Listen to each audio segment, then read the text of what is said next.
Alrighty.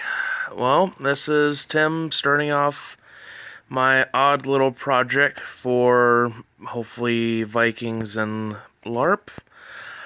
One of the big things I've been finding is coinage. I really want to see more physical, metal currency. So I ended up buying on the internet, a nice little metal crucible. I have my own little weird forge thing, which I will show you for next time.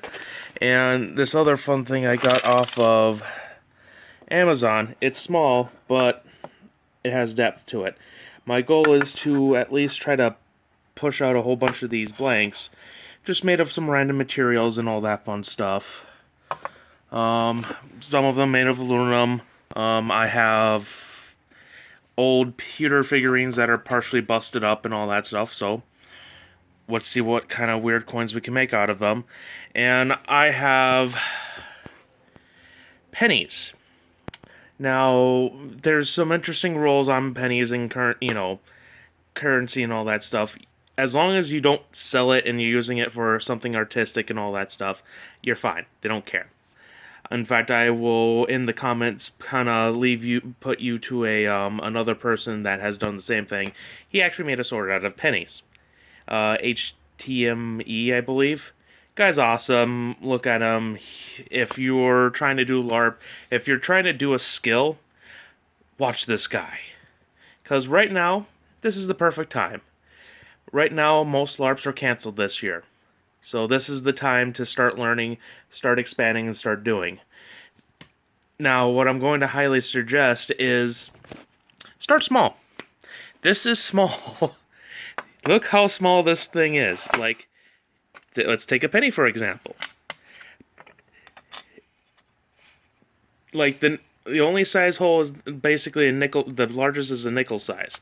So what I'm hoping what will end up happening is I will make a basic punch or good old-fashioned coin press using 2 dies and a hammer, and it'll hopefully expand out to be a more usable coin size.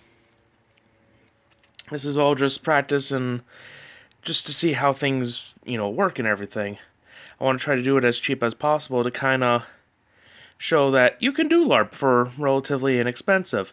And I'm hoping to show more future stuff where you don't have to spend a whole bunch. You can look halfway decent and not spend a lot. I'm not promoting gatekeeping. I'm not promoting, you have to have a high fantasy setting and all that stuff.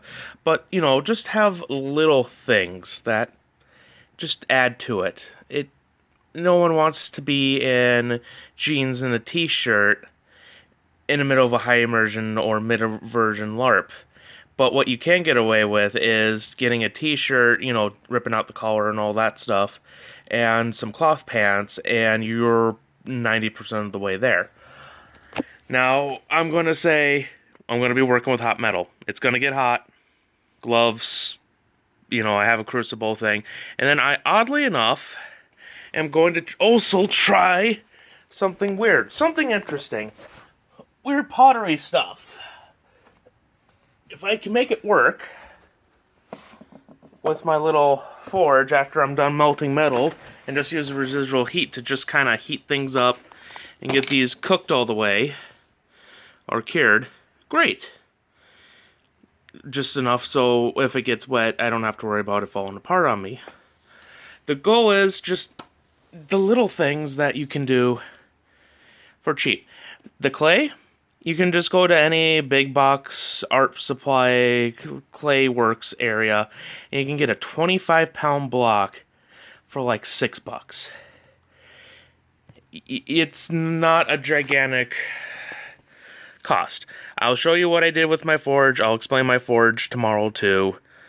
And hopefully by the end of, that little video, or long video, depends on how long things take, we'll have some interesting coins to work with. So, yep, this is the first project. I'm hoping to use my little makeshift forge. If everything works out perfect, then I'm going to try to make more of a historical forge and try to do everything even more historical Like, because, I don't know, that would be really cool. Wouldn't it be cool just to see at a LARP, convention, or even at the Vikings, see them minting coins? Could just be made out of cheap aluminum. It's, what I'm gonna suggest is cheap.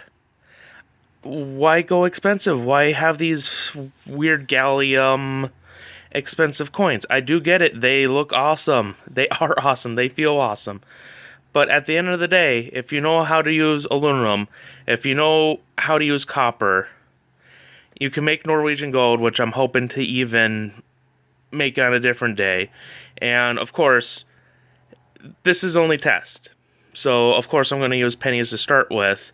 But when I start getting into something more serious, of course I'm going to have to source copper, which copper wire is maybe the best bet. You want to use the big, thick extension cable. I'll throw some links down below that might help you out, just to get you a feel.